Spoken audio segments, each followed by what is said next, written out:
record. Did it on its own. Okay. Welcome, everyone. We'll see. Yes, we've got a number of people signing in quickly now. So we'll give them a couple of seconds here We'll give them about a minute, I think, to join us. Yeah. So what do we got? Oh, yeah, they're joining quickly now. 18, 19. So this session is being recorded. So just so you know, but your voices aren't on there and your names aren't on there, so you shouldn't have to worry.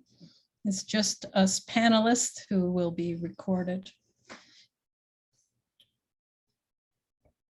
So.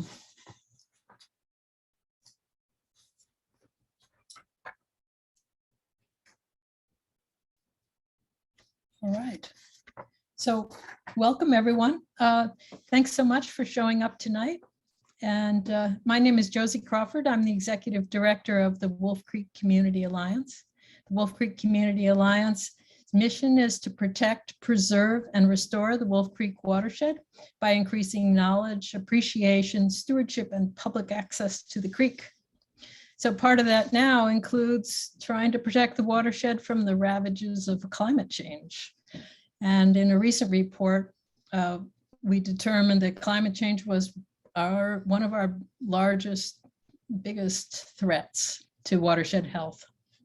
So I think all of us are reeling from the relentless fires tonight, a threat of lightning, smoke, heat,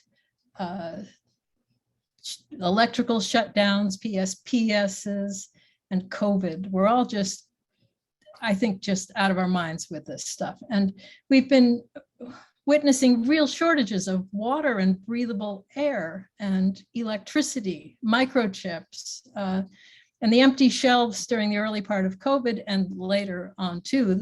We saw how vulnerable the supply chain was.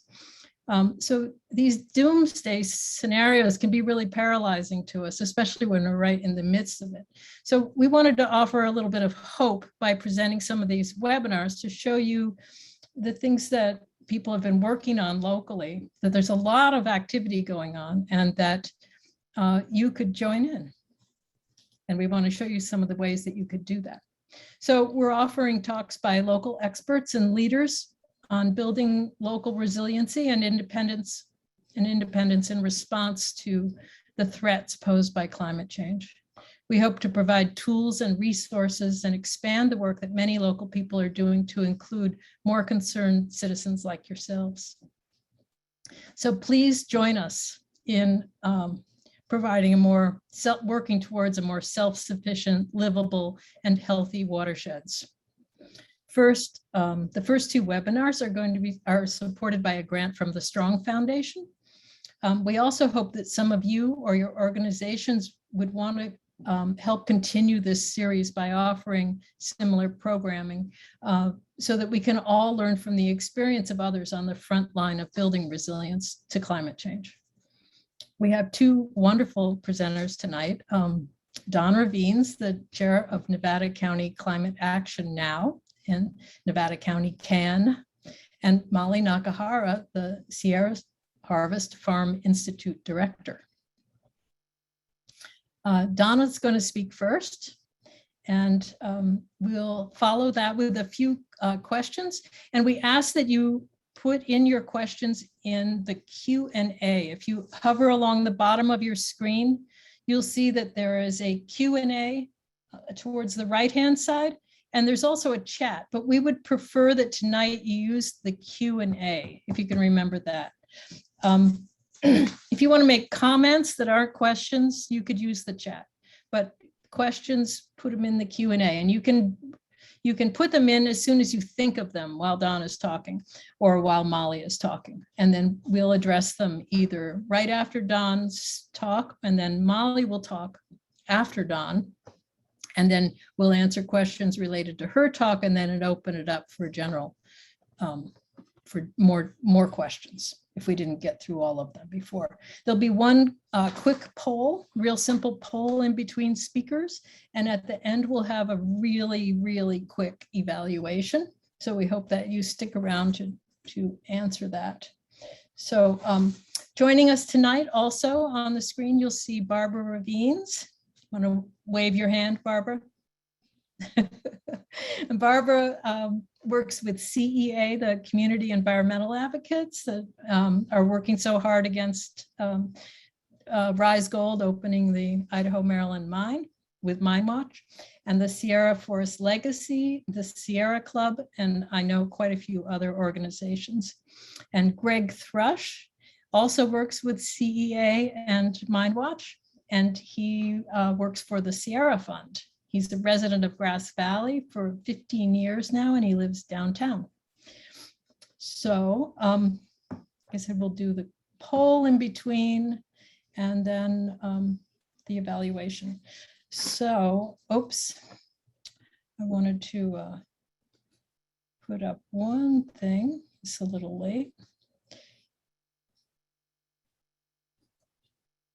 There we go. And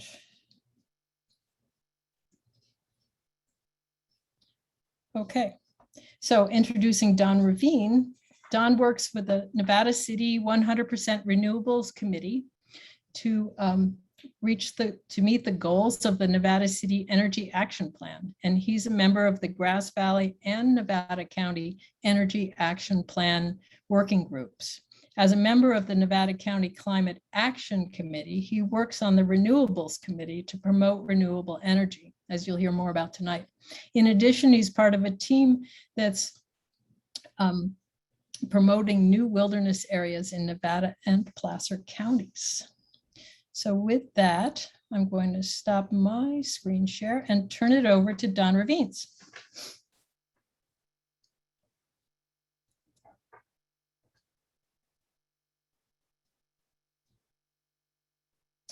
Don, you're muted. Don, unmute. Can you unmute? Yeah, welcome everyone. My talk tonight is on renewable energy and energy resilience for Nevada County, as the screen shows. The United Nations Intergovernmental Panel on Climate Change recently released the most comprehensive climate change report ever. Here are some of the key findings noted. Earth has warmed nearly 2 degrees Fahrenheit since the Industrial Revolution began. All global warming is due to human activities. Climate change is now affecting every continent, region, and ocean on Earth. Sea level rise and glacier melt are now virtually irreversible. And finally, extreme weather events are more frequent as a result of the climate crisis. The report states that to stabilize the climate, carbon emissions must reach net zero much sooner than 2050.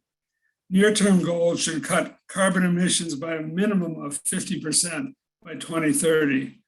This can be accomplished only by dethroning oil, coal, and gas as the central energy sources powering the global economy. California Senate Bill 100 expanded California's clean electricity goals to 60% renewable electricity by 2030 and 100% renewable and carbon neutrality by 2045. To achieve carbon neutrality, an organization must purchase carbon offsets that result in carbon reductions. This offsets fossil fuels, but does not eliminate them.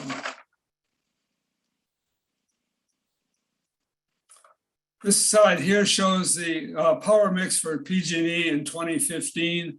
I've looked up recently the 2017, 2019, and the renewable is essentially not much different. PG&E power mix as of 2015 shows the main source of electricity in Nevada County is from PG&E, whose source is now 33% renewable.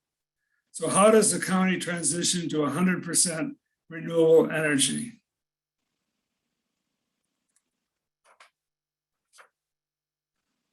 Nevada City, Grass Valley, and Nevada County all have adopted energy action plans that call for citizen voluntary actions to meet their goals, with only the California building standards forcing mandatory actions. These plans stress dollar savings from reduced electricity and gas use, in addition to reducing greenhouse gas emissions.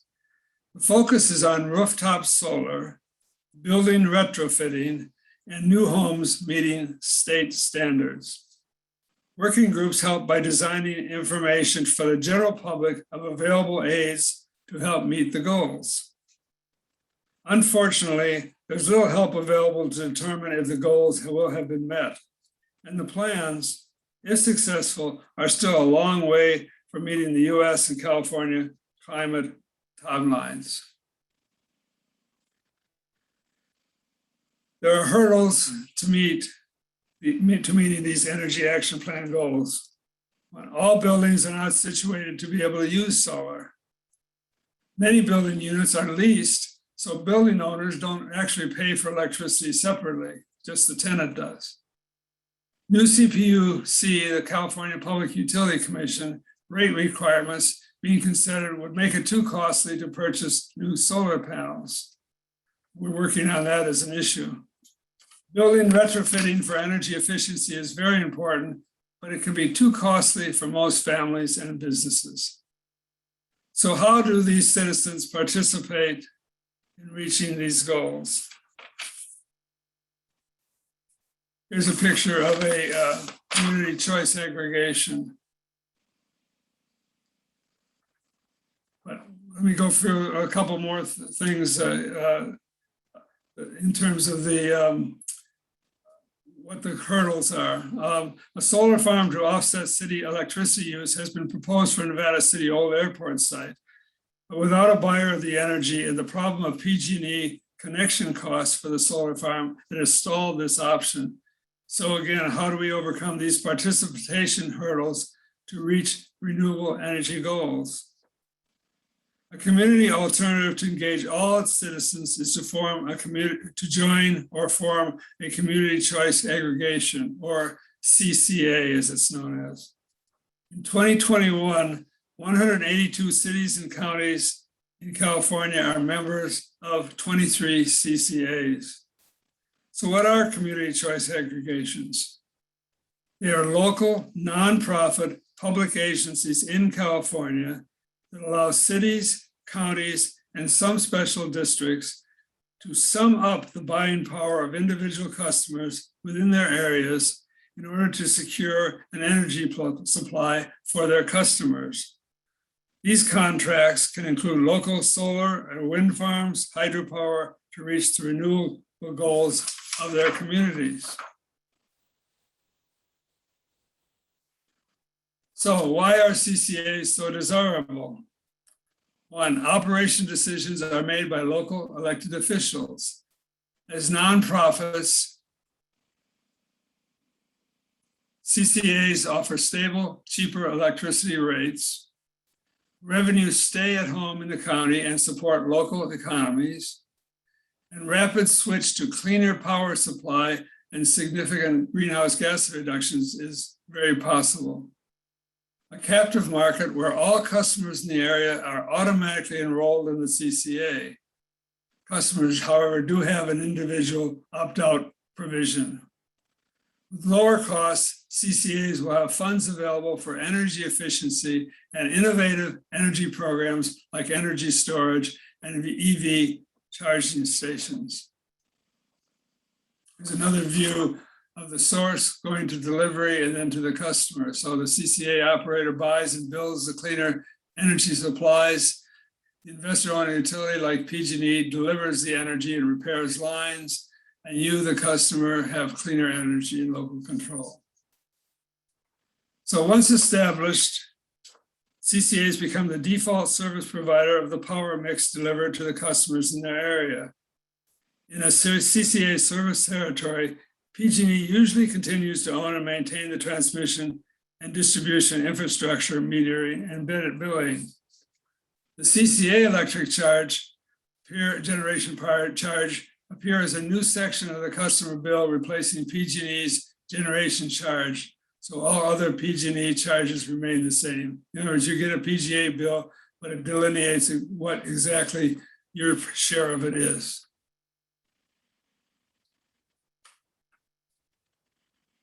So what are the key points for the CCA?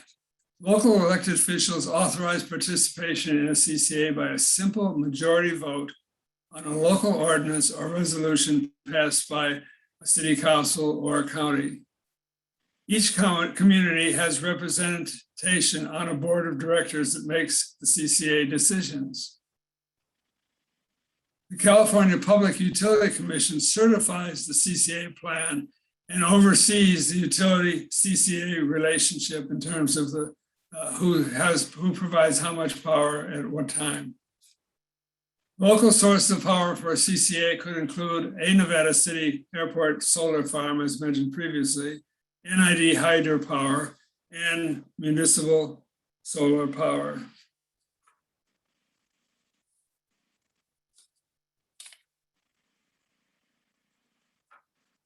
So CCA alternatives for Nevada County and its cities to consider include: one, we could form a CCA that would include all citizens of Western Nevada County. However, it estimated it would cost up to $3 million to form a CCA. Thus, it is highly unlikely the county and municipalities could form their own or could afford it. So alternatives are: we could join an existing CCA. Butte Choice Energy is currently being organized for Butte County and Chico, will be available in 2023. Valley Clean Energy is the electric generation provider for Davis, Woodland, Winters, and unincorporated Yolo County, and they are looking for additional municipalities to join them. Pioneer Energy is a partnership between the cities of Placer County and the county of Placer. The only exception is city of Roseville, which has its own power. To meet the California goals, it means that we must join a CCA that has a goal of 100% renewable energy. So here's a present community choice aggregation. The NID did a presentation a couple of years ago about forming one. So we could join a CCA that was formed by NID and its hydropower division. NID could set up a CCA that would cover all of its current water customers and other county residents using its hydropower as a base power option. As current contracts with PG&E expire, more NID hydropower would become part of the portfolio. Or again, PG&E would still own transmission and distribution lines.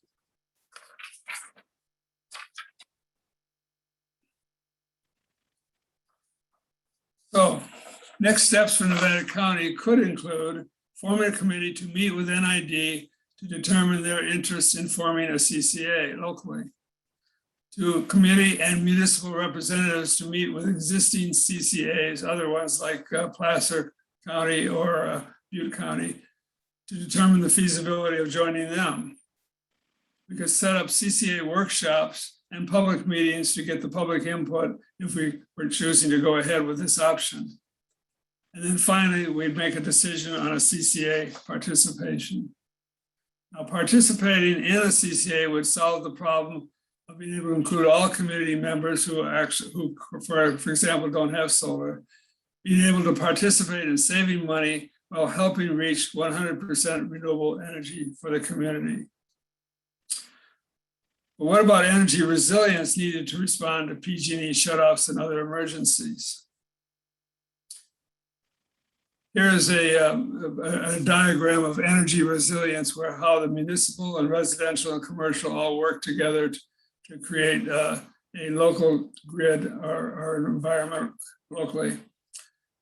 Energy resilience is ensuring a citizen or business or community to have a reliable, regular supply of energy and contingency measures in place in event of a power failure.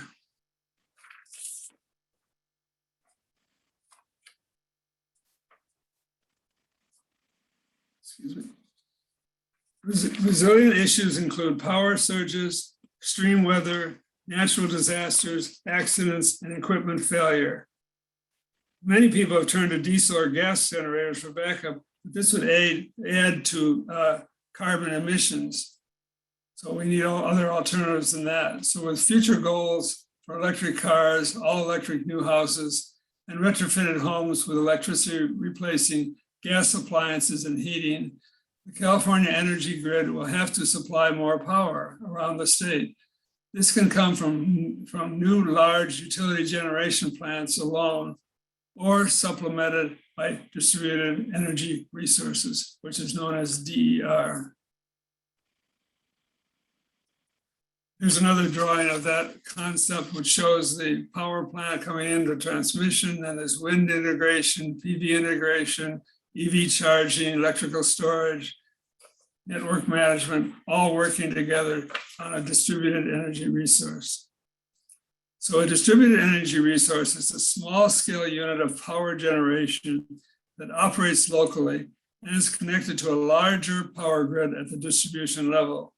It can be part of a microgrid that is a group of interconnected distributed energy resources within clearly defined electrical boundaries that acts as a single controllable entity with respect to the grid, so that locally we have all the resources going into the grid, but they're still controlled locally.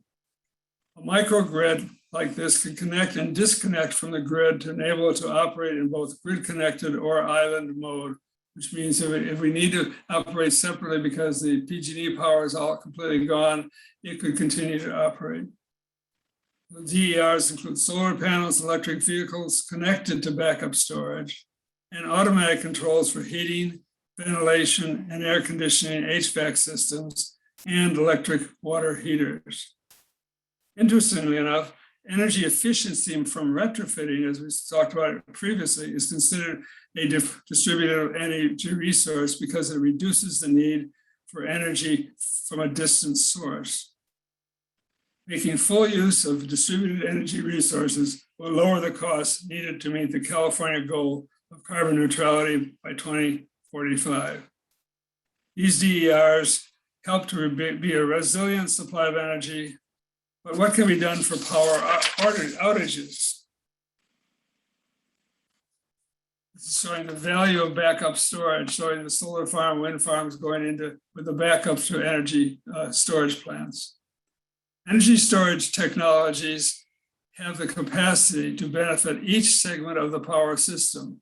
They can keep critical equipment online during power disruptions. They can reduce utility bills and generate revenue. They can provide reliable backup power during severe weather and other blackouts. And they will reduce utility bills and generate revenue. Energy resilience has been the primary driver for residential solar plus storage projects, as nearly all solar systems shut down when a grid outage occurs. Time of day demand related utility charges have been a driving force for storage adoption among commercial properties. The idea of PG&E charges more depending on the time of day you're using it. So you want to have your backup storage be able to provide the capability at lower rates. Businesses can be charged from the grid to provide hours or even days of backup power, depending on the size of the battery system relative to the electrical loads being supported by it. One solution for backup storage for PG&E outages is lithium-ion battery power stations. Their sole use is to power devices and appliances during shutoffs. No gas, no fumes, just plug and play.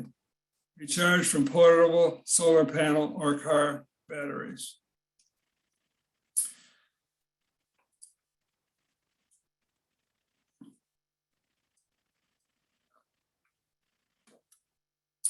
The picture of where the current Rise Gold proposed mine is being planned to be put in. I would be remiss not to mention the impact of it on our energy use. Rise Gold Mining Air Quality Report stated that the electricity consumption would be approximately 50,000 megawatt hours per year.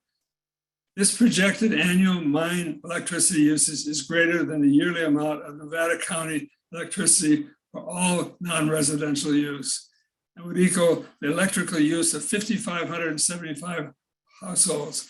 theoretically for 80 years long. We would make the Nevada County Energy Action Plan's electricity savings objectives impossible to meet, as well as double current non-residential emissions. Finally, the proposed mine would not help with water efficiency, which is another part of the energy action plans, or reduce water for the county. It instead increases county water use substantially, counter to the EAP goal of reducing water use countywide and encouraging smart, efficient use of precious water resources. So in conclusion, each of you can help meet the climate change challenge. Contact me at Rivenes@svcglobal.net to volunteer to work with NCCAN on the energy action plans or pursuing community choice aggregation. You can go to www.minewatchnc.org to find out how you can stop the mine. For energy efficiency information, the county has put up on a website on energy efficiency, so you can go there and you can actually read the Nevada County Energy Action Plans, as well as find out energy action tips for things that you can do to reduce your own energy use. Finally, you can go to www.nclimateactionnow.org, where I've posted the PDF of this talk for more information. Thank you for your time.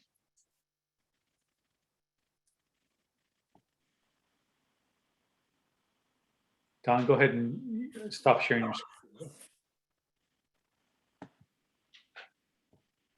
Thanks, Don. You're on mute, Josie. There we go. Okay, so Greg just put all the contact information for Don and the groups that he's working in the chat. So if you can copy that and you'll have the information. And we have a few questions right now. Don, are you ready to take a few questions? Sure, I'll try. Okay, and Barbara, you can pitch in. And so Ray Briers wants to know, distributed energy does not show hydro. Why?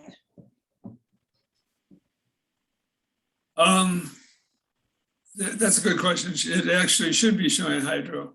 There are two kinds of hydro. There's small hydro that's less than 30 megawatts of power, and then larger hydro. The state of California does not consider large hydro renewable energy. And only the smaller hydro plants are considered. So that's possibly why it wasn't actually included as part of the distributed energy resource. But it really is it would be one here locally. Oh. So Gary Griffith wants to know, is the country or the cities currently undertaking yearly energy audits that measure current energy use? Well, this is a problem. Well, they do occasionally. They did Nevada City had somebody come in and do an energy audit for them a couple of years ago. But what happens is that all the information you get as to how you're doing on your energy action plans come from PG&E being able to give you information about how much electricity usage. And unfortunately, we've been trying for about 3 years now to get PG&E to get back to us with that information. That's why I mentioned a comment in the presentation that we have trouble monitoring how well we're doing because we can't get any information out of PG&E.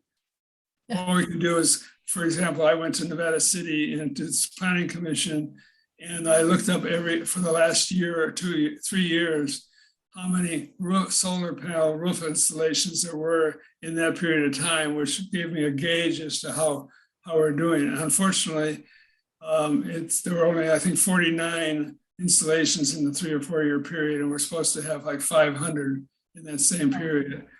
So this is why a CCA, which allows everybody to participate in reducing energy, is a better solution than trying to have everybody trying to put solar on the roof. Yeah.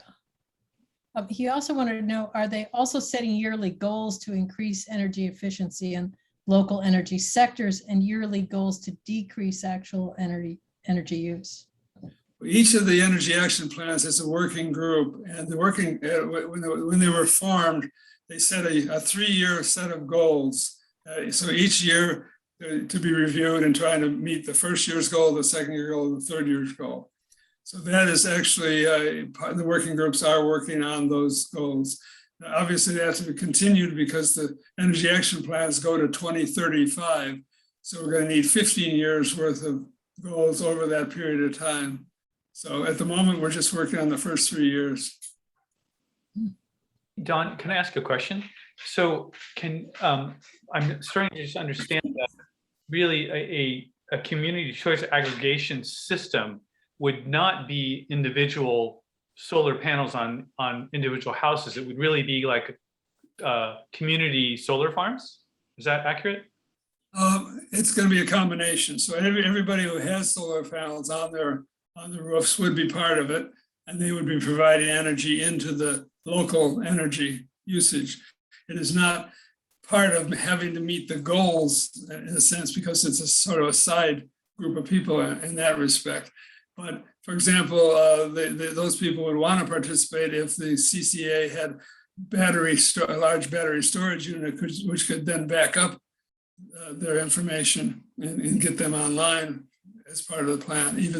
Or they could have their own storage, like a Tesla power plant on their wall, which the solar panels would be feeding that in at the time of the day when we don't need as much, like from during the day when the solar is up, and then it could bring it back at night from the battery storage when the sun isn't shining anymore. So you could have local backup resiliency, and then you could have the whole community choice aggregation providing the same thing on a larger scale. But the main thing is to still have it more of a local aggregation rather than PG&E building a huge power plant way across the state. You lose a lot in transmission lines and things like that. So it's just better to be local. And I have one more question from Jonathan Keene. He wants to know, what is the cost of portable lithium-ion power source? I believe that those were going for about $1,900, but they range from like $1,500 to $2,000, somewhere in that area. Don, what is the capacity? How much do they actually store? For how long? Do you know? I think I just said it's for a few hours. And I think one of our people in our group has one, and then it can go for a day or so. And she actually connected to her solar panels, and then she also uses it to charge her electric car, can charge into it at the same time. So. I have a similar question to one I just asked. So you just said that this will last one household about a day, but for a community choice aggregation system, wouldn't we need like larger network capacity storage, and how would that work? Well, in my slides, I showed a huge picture of battery storage. That's what we need. You need a huge set of batteries that would back up all the energy that's being produced during the day, et cetera, for the unit. And are there community choice aggregation systems functioning now with that sort of storage capacity? Like, can you give some examples of some other communities that have gone with CCA? It's fairly new because the batteries have just gotten to the point where they have some financial return. They're building some of them down in Southern California. I think Marine Community Energy has a backup storage setup. Everybody's starting to get into it because, well, fires and PG&E shutoffs and things like that. So it's becoming more and more popular for them to do it. As I said, there are 183 different communities already that have CCAs in California. And they're not just local, like the one in Marin has El Cerrito, and further afield even than that, Contra Costa, as part of Marin's community energy. So just like if we had one, we'd have Nevada City, Nevada County, and the county and Grass Valley would be part of the CCA. But then that CCA could actually try and get other communities like Yuba City or et cetera could join the CCA too. So it'd be just starting with a county one, but then it could people can sign up to it at any time. Don, Gary Griffith asked a question that I don't know if you see, but how does the state of California judge the progress of counties or cities in meeting its goals?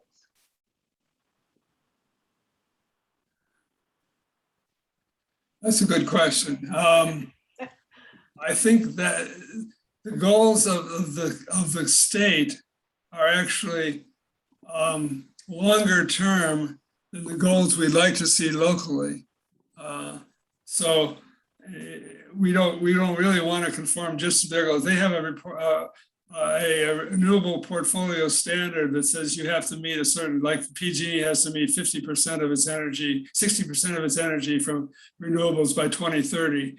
Well, we might want to be faster than that. We want to be 100% by 2030.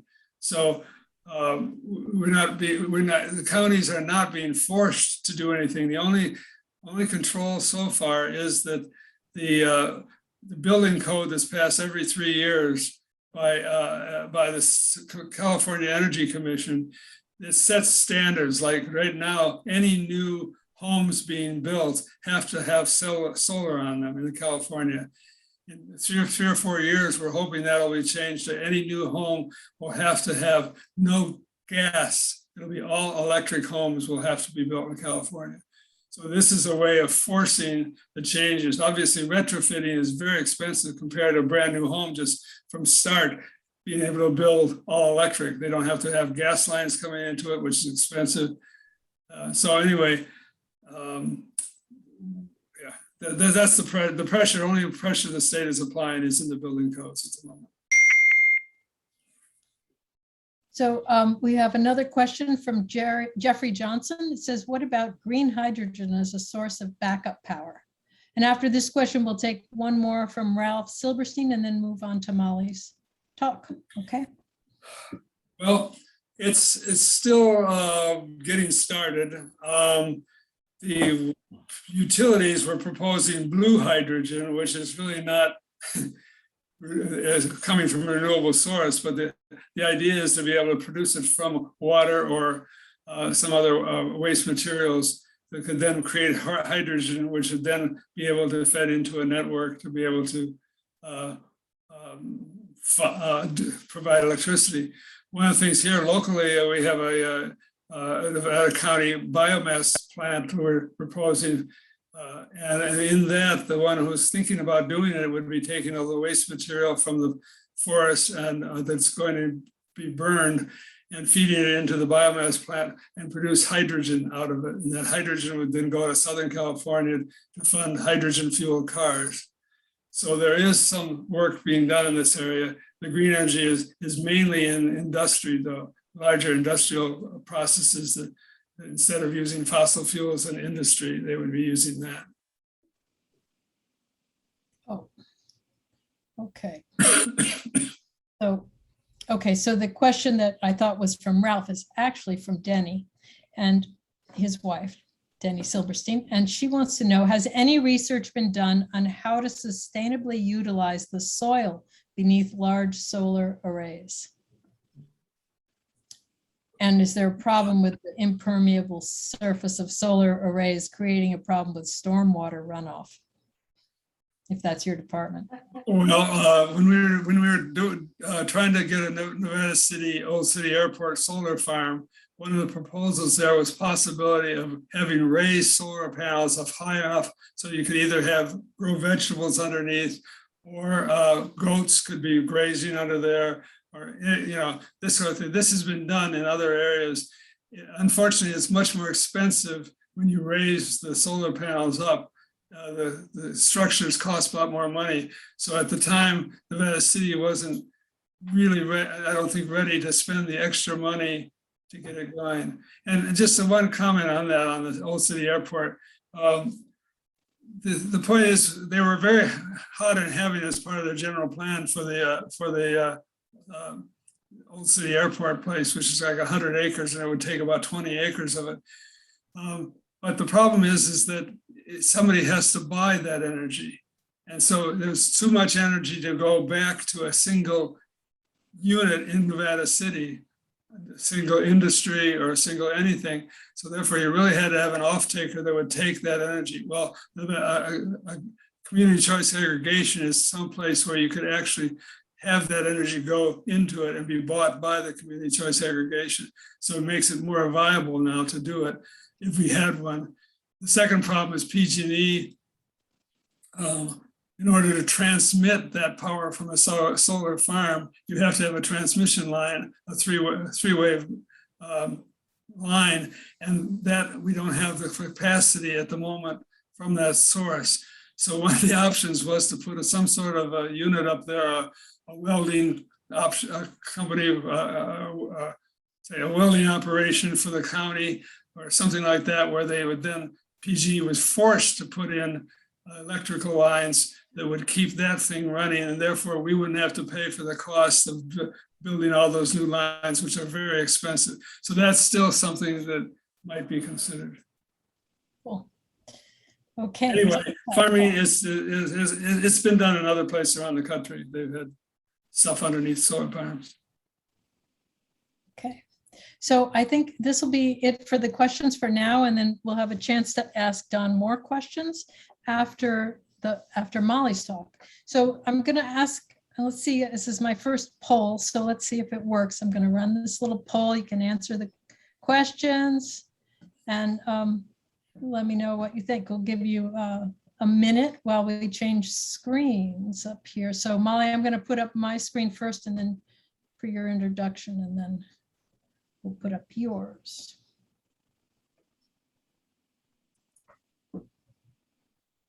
And hopefully that doesn't make the poll go away.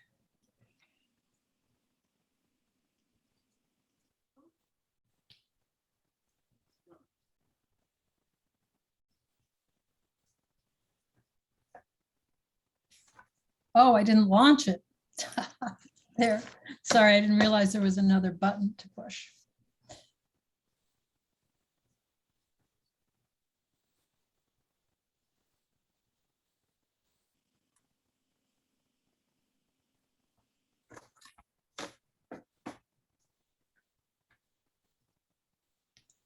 Good. Oh, still going.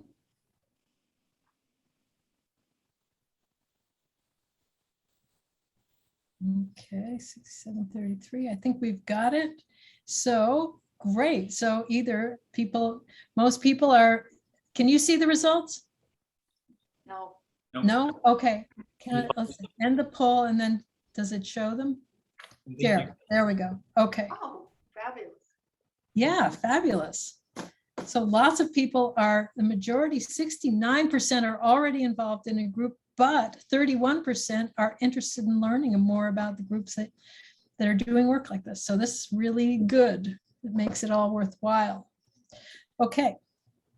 So with that, now I'm going to introduce Molly Nakahara, and she's been growing flowers and raising pasture-based pork at Dinner Bell Farm, which is a certified organic Nevada County farm, which she founded in 2010 with her partner, Paul Glowowski. She's worked to support farmers with UC Cooperative Extension and as a member of the Eco Farm Board of Directors. She holds a Bachelor of Science in Agriculture Education from UC Berkeley and completed the UC Santa Cruz Farm and Garden Apprenticeship in 2006. Molly's paternal grandparents farmed lettuce and green onions in Salinas before the internments of World War II, and she infused her childhood with a love of soil and the joy of growing food and flowers.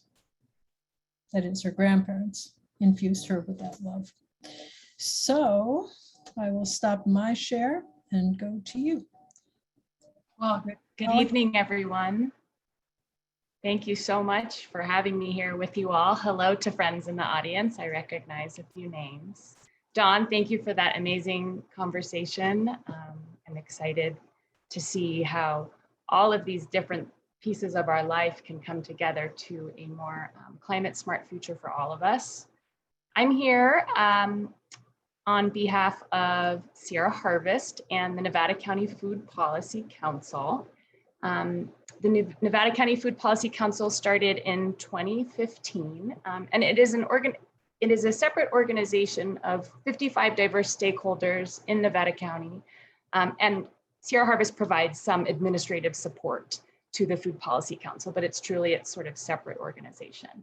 And the mission of the Food Policy Council is to cultivate a local food system that provides health and vitality to every member of our community, that protects, stewards, and regenerates our land, that honors our local interests and creates local prosperity, and connects us with one another, with the land, its occupants, and its cycles, and the bounty, creativity, and sacredness of life. And I know when I come across the daunting idea of climate chaos and how it's impacting us and future generations, I do take a lot of solace knowing that every day I'm making choices that impact my climate footprint. And one of those choices is the foods that we eat. Let's see, next slide. So in 2020, the Nevada County Food Policy Council published a food system assessment of Nevada County. So a food system encompasses all of the ways and methods and actors that get food to our plates. And so it's the growing, harvesting, packing, transportation, consuming, and even what happens to the foods that we don't eat in our own homes and the foods that don't get harvested or purchased from grocery stores. So it's the entire food system. And a food system assessment is a multi-dimensional evaluation of the food system, taking a lot of different data points into consideration to look at sort of the impact that our food system has on these larger social, economic, and ecological structures that we live within. Our assessment was completed in 2020. It is available on the Sierra Harvest website. You can download a PDF. It's a pretty hefty document, but if you're interested in what I'm talking about now, I encourage you to download it and learn more. And I'd like to give a special thank you to Stephanie Stevens, who I think is here with us tonight. She worked to manage the Food Policy Council during the publication of the food system assessment. And she is the primary author of this study, and she was the driving force behind the Food Policy Council. So thank you, Stephanie. And what we set out to do is to sort of establish a baseline. What is the current food system that we all participate in every day? And in our systems approach to looking at the way that food gets to us, we found that complex systems are perfectly designed to produce the results that they're achieving. So our current food system is actually working very well. And the primary goal of our current food system is the creation, by and large, of corporate profit. So we here in Nevada County spend $340 million a year on food. And that mostly leaves the community, and much of it goes into corporations around the globe. And whether or not they have our best interest at heart is questionable. So, the current system is working, which is a little scary. But we at the Food Policy Council set out to design a future food system. And this is a system that creates wealth and prosperity. Profit is important. Everyone involved in the food system needs to be able to make a living doing that. But we also want a food system that results in community and ecosystem health and well-being, that holds that as one of its primary goals as well. And so what is that food system? Well, we found that a food system that results in community health and ecosystem health is one that demands and also supplies what we call wholesome food. And wholesome food, our definition is that it's local, it's produced within 20 miles of where it's served and consumed. It's regional, so potentially expanding that out to 120 miles of where it's consumed. It's fair, so fair trade certified, especially crops that are foods that are imported from other countries with different labor standards. It's ecologically produced, so the systems where our food comes from are certified organic, biodynamic, or regenerative. Those producers are paying attention to their impact on the ecosystems in which food is produced. And it's humane, so it values animal welfare.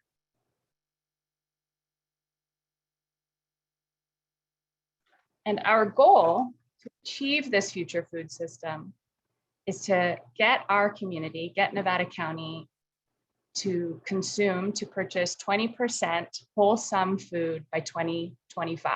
We realize this is a big goal, but we think now is the time for big goals.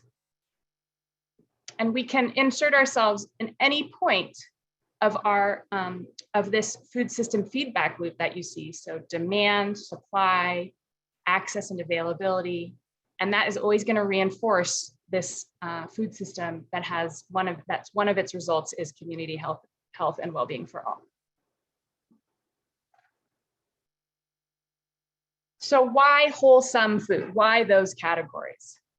Well, what we found is that foods from those 5 categories that I outlined build local wealth, the economic multiplier effect. When we purchase from local businesses, more money stays here in our local community. It allows for greater food sovereignty, meaning our local community can make decisions about the types of foods that we eat, culturally appropriate foods, what happens to those foods, so food additives and agricultural chemicals. Food resiliency, what happens when the trucks can't get to Nevada County? Are we still able to feed ourselves? Health benefits for all. Local food is oftentimes fresher and more nutritionally dense. So it actually is a healthier thing to eat, and it can last longer in our refrigerators and on our shelves. And then of course, the impact of stewarding our local ecosystem and the ecosystem services provided by local and regionally produced foods. Fire breaks is a great example of that, but also carbon sequestration and stewarding our watersheds. Fair labor practices and animal welfare. These are reasons why wholesome food builds this better food system. So let's take a deep dive into some of those. Why wholesome food? Well, the economic impact of buying local is substantial.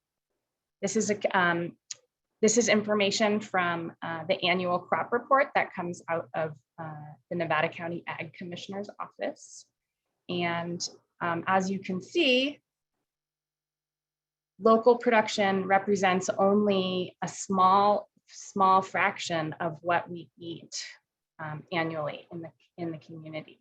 And if we were able to increase what we buy from local producers, it could infuse a huge amount more income into and money into our local economy. So if we got to where we were buying 20% of our food in these categories, potentially from local producers, that could be $68 million that stays in the community. And research that comes from UC Davis shows that 86 cents of every dollar that's spent in local food actually stays in the community. So it's a greater percentage, of course, that stays here than if we buy from a local grocery store, but it's a food product that comes from outside of our community. And also for every 5 farm jobs that exist in our community, 2 off-farm jobs are created because those people need to go to the dentist and we need to buy their clothes and whatnot. So it's building our community if we have more local farms and more local jobs.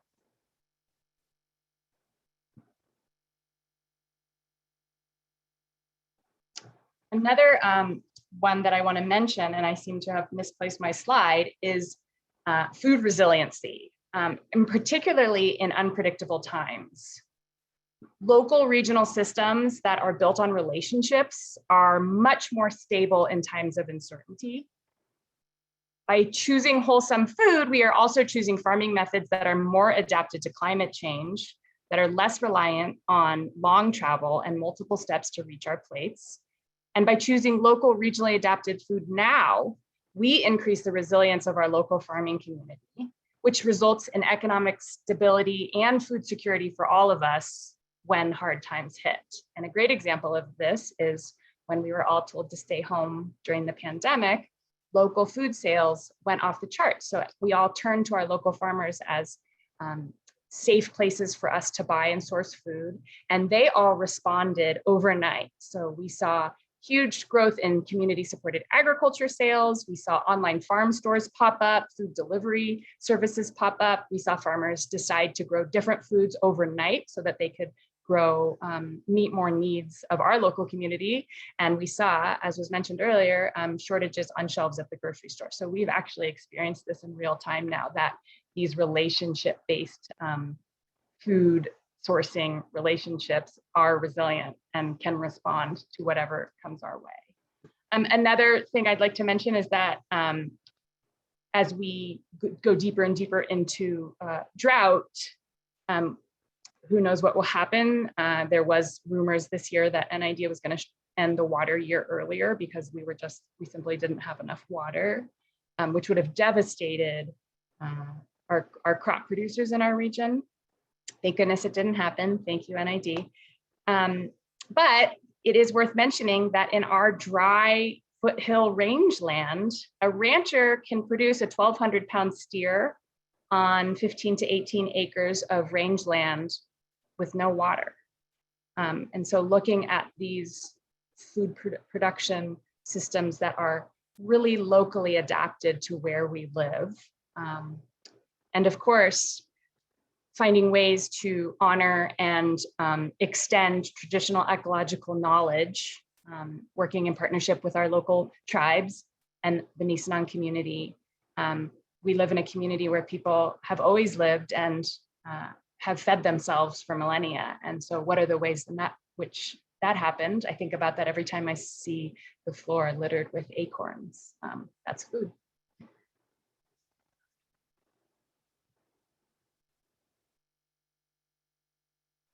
So some key opportunities in achieving 20% by 2025 that were identified by the food system assessment.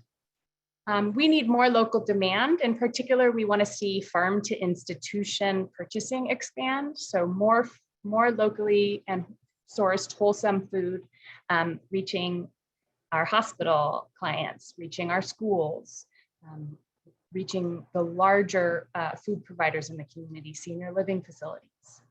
We need more food recovery programs that reduce food waste. That's a double whammy of getting food out of the waste stream, getting it to people who are in need of food is a win-win. And so we need more of those programs.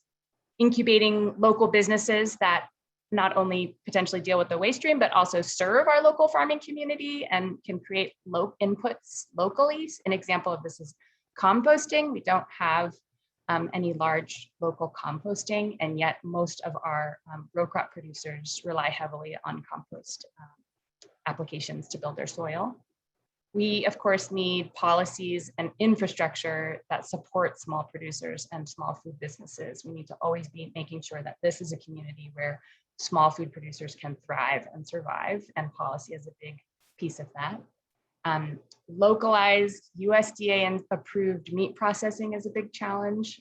Most of our meat producers, in order to get meat onto the plates of people in our community, actually have to haul those animals out of county and then bring them back. So that system does not work.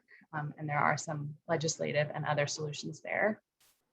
We need to create marketing and branding campaigns that support wholesome food purchases. And this is one that Sierra Harvest is jumping on. I'm going to mention a little bit more later.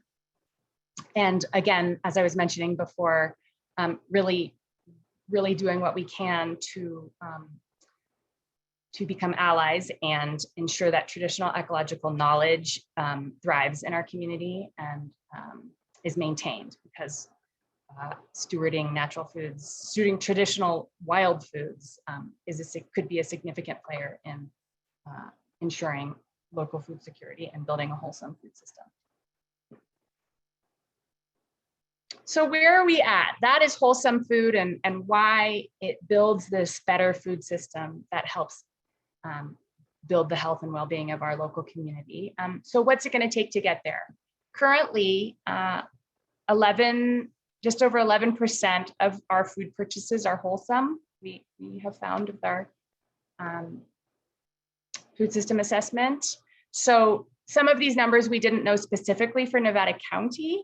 And so we took what the US average is, consumption in these categories. And as we continue down our path of 20% by 2025, we hope to really narrow in a little bit more on how we land with these, because some of these are likely higher. So for example, average US consumption of organic foods is only 5.7%. We guess that that's probably higher in our community. Another one is homegrown and foraged foods, only just over 0.25% is food that is homegrown in the United States. And our guess is that that's much higher here in our community as well. So we all grow a lot of our own food, which is awesome.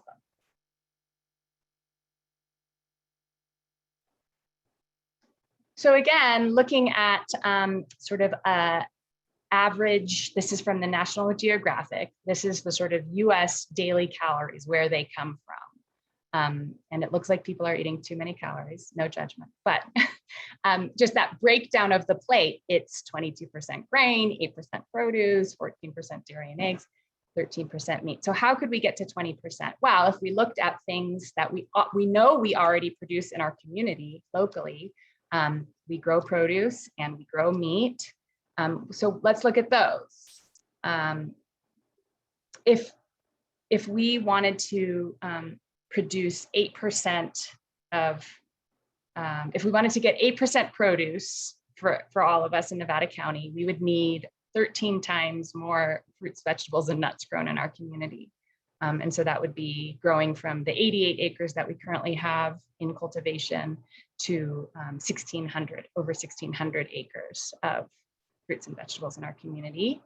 And if we wanted to meet the 13% of our diets that's meat, we would need to quadruple meat production from 100,000 acres to 420,000 acres of pasture range land. And I will also add, or we can also change the methods in which we graze our animals and the types of animals that we eat. So I heard earlier a mention of goats and sheep, and those are animals that are not eaten a lot, but that do very well in our region.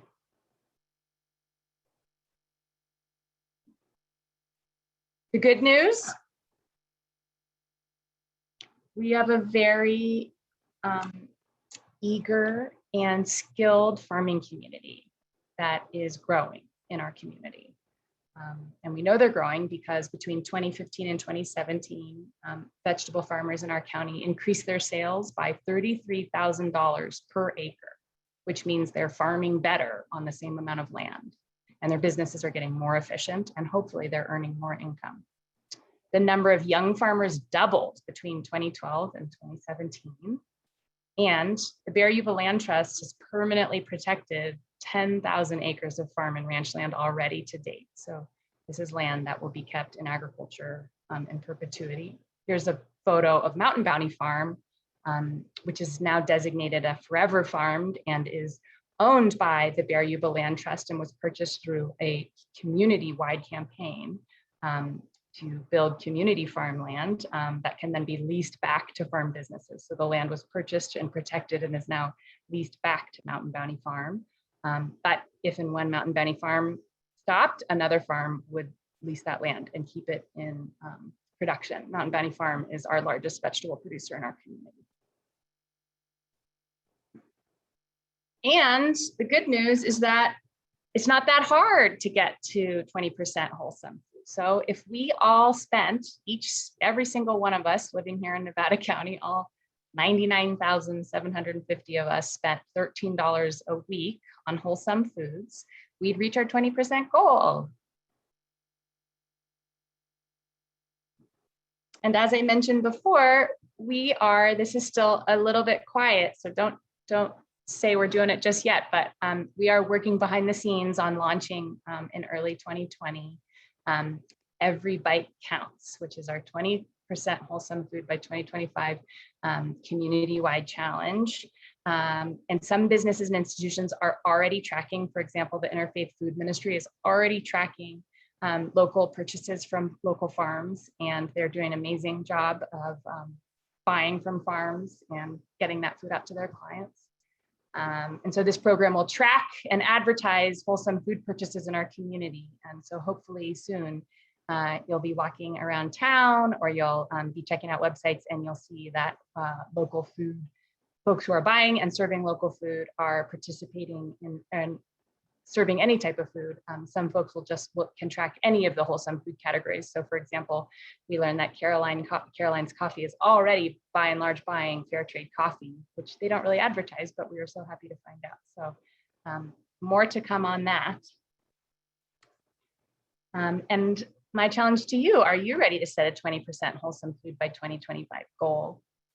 One thing I was talking about earlier is that I often, with each plate of food that I eat, I just break it down into my pie chart, and I think, where did this come from? And does this fit into wholesome food categories? And if we're all doing our part, and a little fraction of our plate is wholesome food, then you can know that you're building this food system that is stewarding our local ecosystem, is valuing climate smart practices, and is contributing to the health and well-being of all the members of our community.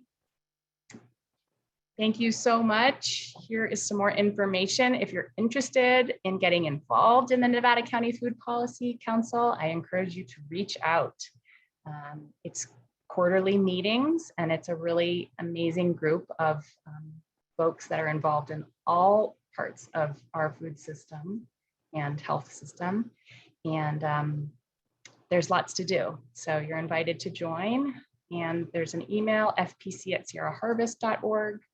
I didn't put it up here, but if you have any individual questions for me, my email is molly@sierraharvest.org. And there's our website, and you can get a hold of us any of those ways. So thank you so much. Great. All right. So let's see. Thank you so much, Molly. That was wonderful. Can you hear me? Am I? Yeah. Yeah. I'm back. Yeah, good. Okay. So yes, there are quite a few questions. At least Great. 5 or 6. Yeah. Reed Hamilton. So he says, as much as I support regenerative ag, are you setting up impossible standards to achieve a resilient local food system? Access to land alone is a huge impediment to local food production. We need regional farmers, and ruling out non-organic will seriously limit our options. Hi, Reed. Thanks for that great question. Yeah, you and I both know what a challenge it is to be a farmer.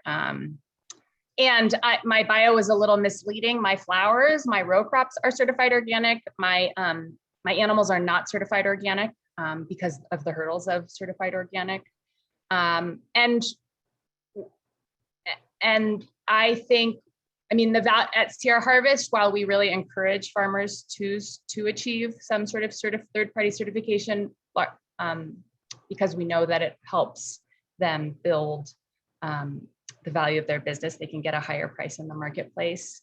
We want all farmers to thrive and survive, and to a certain extent, that's why we have separate categories for local and for ecologically produced, because we recognize that knowing your farmer and knowing the production system that they are using is extremely important and potentially more valuable than just seeing a certified organic bug on something that you buy from a grocery store that came from a farm far away. And so we want to allow for all of those things. And in terms of are we setting up too high of an impossible mission for farmers? Maybe. I know that a lot of farmers try and fail, and we see 30% of farmers succeeding in the first 3 years. So that's not great odds, but I just think that it's imperative that we get there. We need to keep building a system, and there are hopefully solutions that we don't know about yet that will ensure that local agriculture thrives. Ray Byers asks, are there any suggestions for increasing the number of forever farms? I know some aging farmers who are not sure what will happen to their land when they pass. Developers are circling. Well, if you are one of those, or if you know any of those people, please send them my way. There's great benefits to protecting your land and putting it into agricultural easement. And there are Forever Farms is moving and shaking as we speak. We're not able to say anything publicly, but our goal right now is to have one big Forever Farm project every year. And so our current project is in the works, and it is a big one. So cross your fingers. And we're gonna need your support when we do go public with it. So stay tuned. I hope it's River Hill Farm, but it's a sad story attached to that right now. So, but very expensive, apparently. Let's see. Next question is Jeffrey Johnson. He says, any plan for wholesome food stores? Ooh, Wholesome food source. stores. I love it. And yes, we want to invite all of our food grocery stores to participate in our Wholesome Food Challenge. And so hopefully I think even inviting the large food retailers to participate would be great, because they do carry local regional products. They do carry certified organic, and I think publicizing them more would be great. So I don't know if we'll have a specific store, but I love the idea, and we'll hopefully have lots of stores participating and showing us which foods that they carry fit into this wholesome definition. Isn't something happening with Briar Patch right now? Aren't they having more local farmers, local produce? It seems like Briar Patch is a I would say leader in sourcing from local farmers. They are the backbone of our agricultural community, in that they buy a lot from a lot of the successful growers in our region, and they're going to be expanding, as we know, to a second store in the region. And so that's a big opportunity for local producers. Yeah, and I'll say what they do, which is critical to successful relationships with local food producers, is they do long-term planning and commitments. And so they're planning 6 months to a year in advance, and they're asking specific growers to grow specific things and specific volumes of things for them. And that creates a lot of assurance for farmers, and it makes the planning a little bit easier. And so we really are grateful for the work that they do in the community. And they're they're part of the Forever Farms collaboration. And so they're really, investing in the community as well. Good. Let's see, Ralph wants to know, Ralph Silverstein, or maybe it's Denny Silverstein.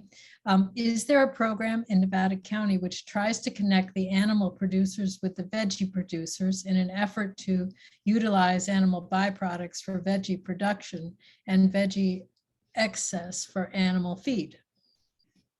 There's not a specific program, but there is a very vibrant network between all the producers in our community. I think one of the really heartening things for me is that farming really blurs all political lines. We all come together. So for example, when I was evacuating from the river fire, I had 50 farmers probably contact me and say, how can I help? And so there is this great exchange. I have farmers that drop off excess produce that I feed to my pigs, but it's just sort of on a networking one-on-one basis. There is the manure exchange that is through the Resource Conservation District. And so if you are a person who has excess manure, or if you're a person who is in need of manure for composting, there is a formal exchange that happens through the Resource Conservation District.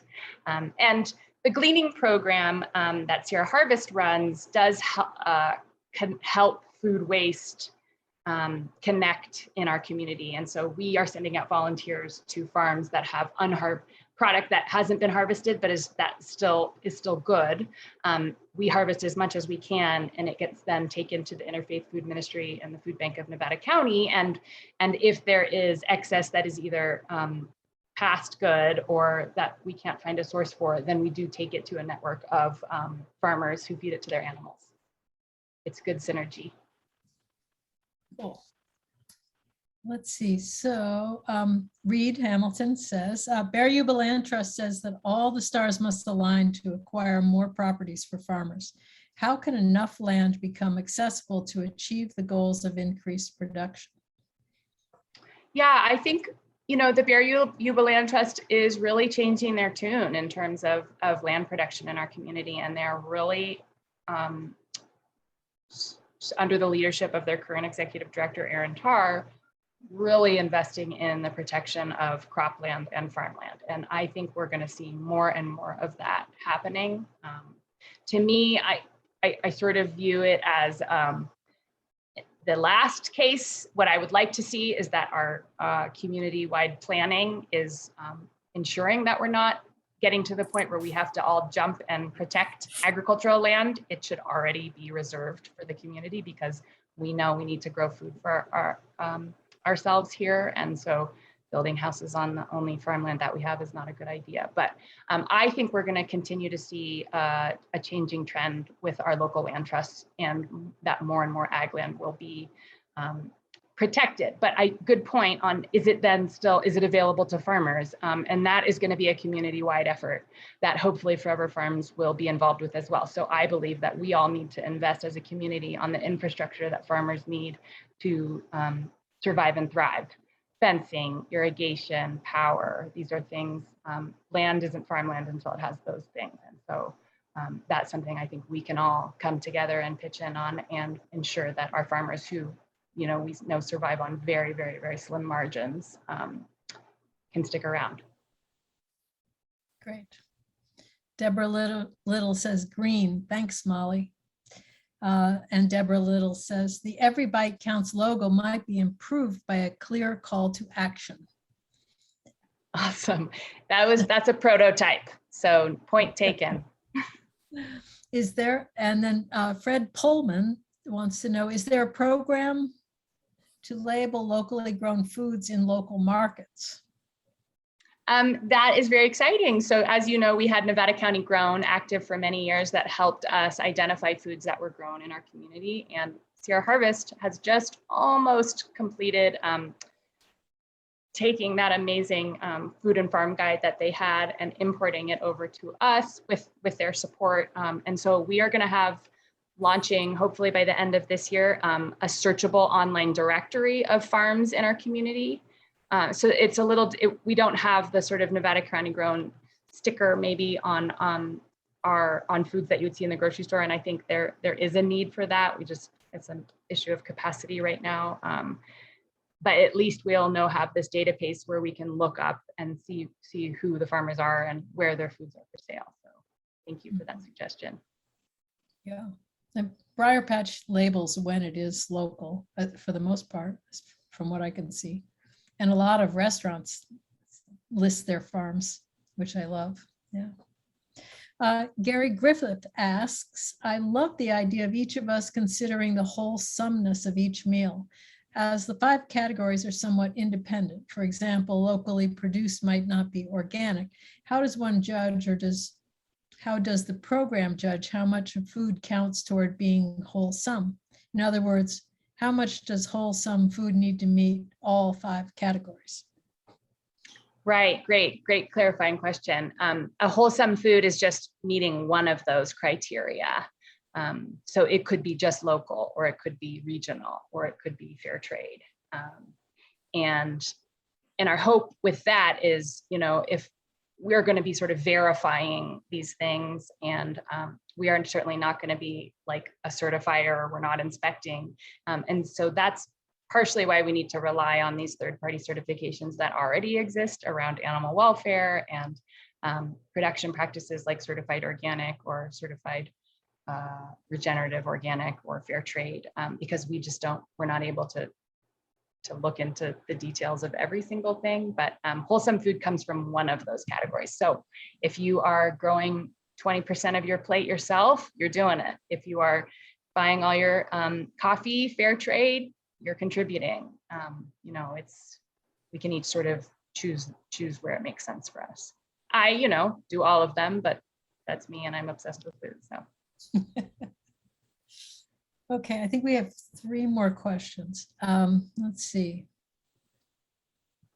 Reed Hamilton, again, the state has a mandate to remove food waste from the waste stream, but the county has no program to achieve that. How can we cooperate to produce a compost system? Yeah.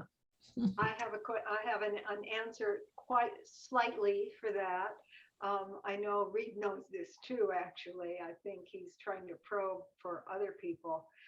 It's very disappointing that the organic, the county has not been planning in advance for sort of a countywide composting system.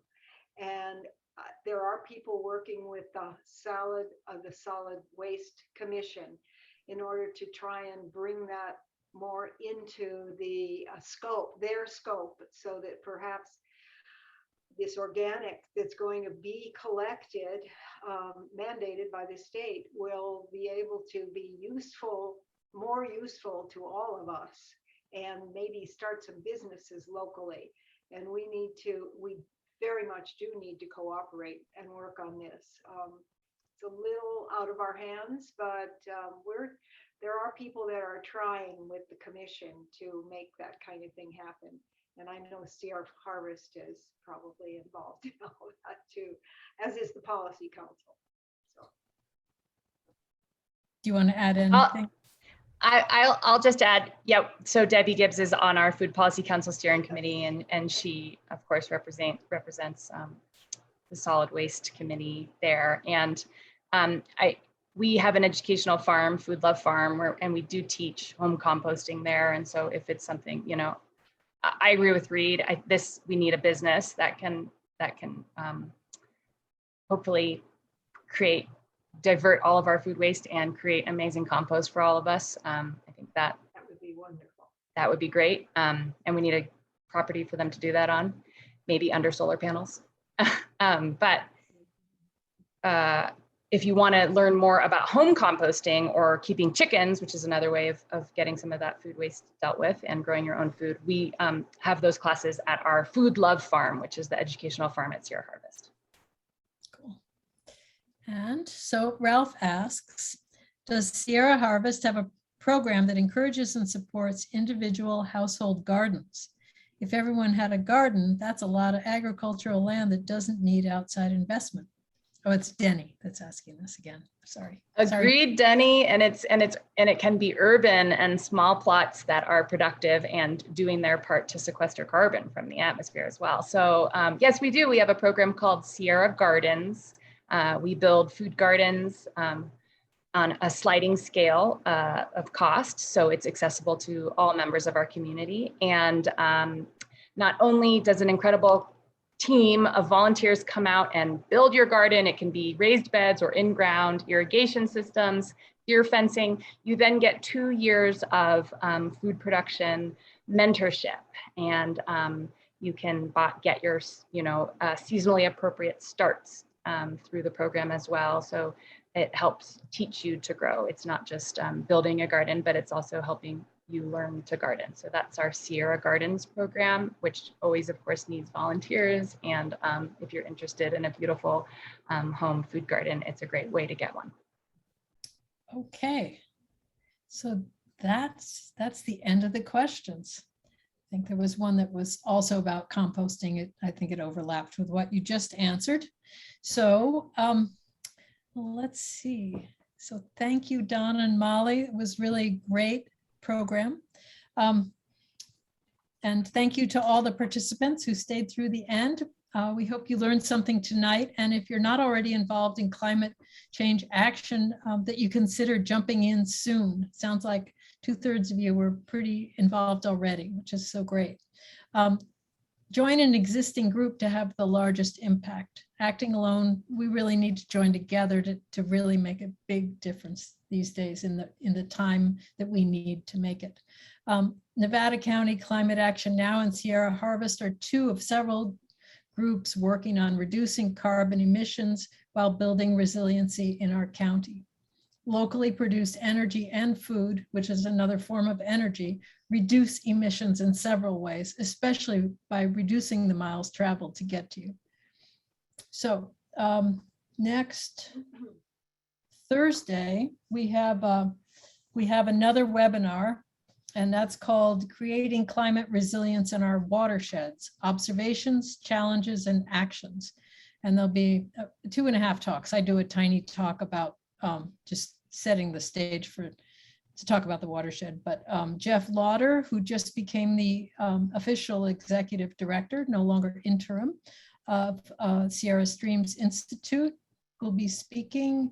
He'll discuss projected and observed climate change-driven impacts to the Sierra Nevada ecosystems, including the Deer Creek watershed, and how similar efforts in other watersheds like Wolf Creek can allow data-driven identification of management targets to increase ecosystem resilience to future stress. So we'll be talking a lot about forest health there too, just his area of expertise. And David Whitehead, excuse me, he's the founder of Nevada County Chapter of Citizens Climate Lobby, will discuss climate change impacts on the Wolf Creek watershed and how local volunteers can take action. So I believe that Greg posted that in the chat, and several other contacts, Molly's contact information and Sierra Harvest, and then the Wolf Creek Community Alliance contact, and the registration for next Thursday's webinar, which will be the same time, same place. And I have one final, let's see, where did that go? Survey. Where are the surveys? Under more? Oh, where are they? Under polls? No. No? No. They were there earlier. Oh, shoot. Well, let's see. I guess, wow. Maybe put it in the chat. Did you learn something tonight? Did you, let's see, I can't remember what the 3 questions were, or you didn't learn something, or you learned useful information, you learned something that was somewhat useful, or you didn't learn anything useful at all. If you could put that in the chat, I guess we do need to have some kind of evaluation. So if you could help me with that, that would be great. Okay, and any last questions before we wrap it up? We probably should wrap it up in 3 minutes to wrap up while you answer those little questions in the chat. Is anyone doing that? I wanted to say something about tonight's presentations. I thought it was really great to have the speakers and then to be able to talk to them, talk with the questions a little more easily than I've experienced with some of the other webinars. I thought that was really very sort of family-like and homey. It was very good. And both kudos to both Molly and Don. You did a great job. Yeah, you really did. My feeling about the evening was very positive. I mean, we have so many, as a state, environmental issues to deal with. And it's just really nice to remember that there are people having very creative thinking and strategizing about very real things that we can do.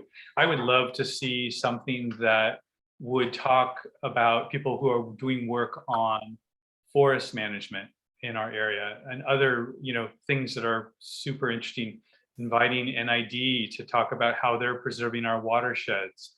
I mean, I just see a lot of, because we focus a lot, and we need to, on how to solve problems, and I think that a lot of people are, and we don't realize it. And bringing people like we did this evening that are addressing these things was really great. Thank you both, Molly and Don.